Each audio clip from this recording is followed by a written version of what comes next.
नमस्कार साथियों, 13 जनवरी 2026 से देश के सभी कॉलेजों, विश्वविद्यालयों और हर वो उच्च शिक्षा संस्थान जिसमें यूजीसी का नया नियम promotion of equity in higher education institution regulation 2026 कानून लागू हो चुका है।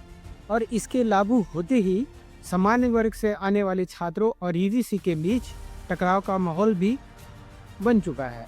इसमें सरकार का कहना है कि यह कानून एसटी, एससी और ओबीसी के छात्रों को जातिवाद भेदभाव से बचाने के लिए लाया गया है, लेकिन इसमें सामान्य वर्ग के छात्र इसे पक्षपातपूर्ण बता रहे हैं और इसका सोशल मीडिया पर जमकर विरोध कर रहे हैं। आखिर क्या है यूजीसी का नया नियम? क्या सच में यह जनरल कैटेगरी के छात्रों के खिलाफ है? इस वीडियो के माध्यम से हम आपको यही बताने का प्रयास करेंगे। इस नियम के तहत जातिगत भेदभाव, इसका अर्थ है कि जाति के आधार पर किसी के साथ भी अनुचित व्यवहार करना, ये उसे प्रताड़ित करना आता है। इस नियम में एसटी, एससी के साथ ओबीसी को भी शामिल किया गया है।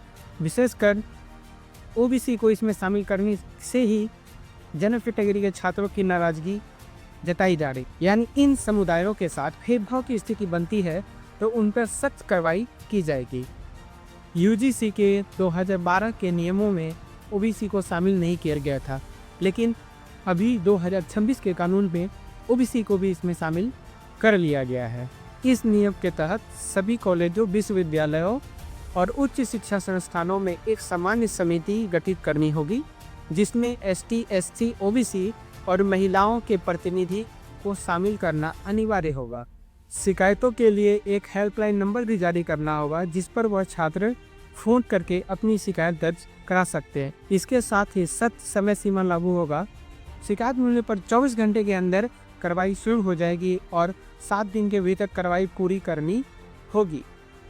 दोषी पाए जाने पर उस आरोपी के खिलाफ चेतावनी, जुर्माना, निलंबन या निष्कासन जैसे कार्रवाई की जाएगी और यह पूरी तरह से उस कॉलेज और शैक्षणिक संस्था पर निर्भर करेगा। यह नियम यूजीसी के 2012 के भेदभाव विरोधी नियमों के खिलाफ एक याचिका सुनवाई के दौरान सुप्रीम कोर्ट ने यह नया नियम बनाने को कहा था, लेकिन इस नियम की अधिसूचना जारी होते ही इसका विरोध शुरू हो गया है। इस नियम के तहत जातिवाद भेदभाव चाहे छात्र, टीचर, स्टाफ कोई भी हो, इससे बच नहीं सकता। इसमें जो छात्र है, अगर वो भेदभाव करता है तो ऐसा मानना बिल्कुल गलत है कि वही कटघरे में है, बल्कि अगर इसमें कोई यूनिवर्सिटी या कॉलेज प्रशासन उस पर कार्रवाई नहीं करता है तो यूजीसी को पूरा अधिकार है कि वह उस पर एक्शन ले सकती है।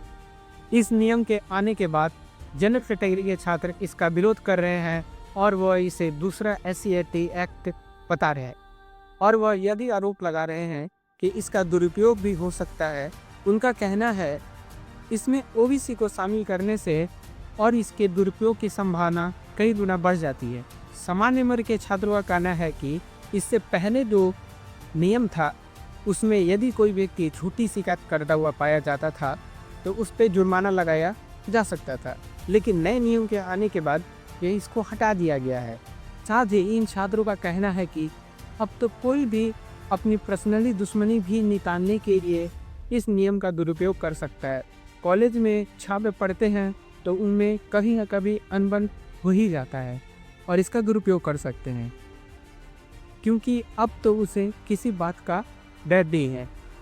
इससे यह एक वर्ग के छात्रों के लिए पक्षपाती हो जाएगा। जनरल कैटेगरी के छात्रों का ऐसा होकर विरोध कर रहे छात्रों का कहना है कि इस नियम के तहत पहले से ही उनको दोषी मानकर यह कानून बनाया गया। इसमें उन्हें अपनी सफाई देने का कोई भी मौका नहीं दिया गया है। सामान्य वर्ग यानी जनरल कैटेगरी के छात्रों का कहना है कि यदि कॉलेज में सामान्य वर्ग के छात्रों के साथ यदि कोई भेदभाव होता है तो उनकी सुरक्षा का प्रावधान इस गाइडलाइन में नहीं किया गया है। साथ ही यूजीसी के गाइडलाइन में ओबीसी को जातिवाद भेदभाव के पीड़ित पक्ष में रखने का ज़्यादा विरोध किया जा रहा है। सामान्य वर्ग के छात्रों का कहना है कि यह फैसला राजनीतिक से प्रेरित होकर लिया गया है। खैर, आगे अब यह देखना है कि कि यूजीसी क्या अपने फैसलों पर अटल रहती है या फिर इन छात्रों का विरोध करने से उस पर कोई फ़र्क पड़ता है और वह अपने इस गाइडलाइन का कोई बदलाव भी करेगी। ऐसे ही खबरें और वीडियो के लिए हमारे चैनल को आप सब्सक्राइब करिए और हमें सपोर्ट करिए। धन्यवाद।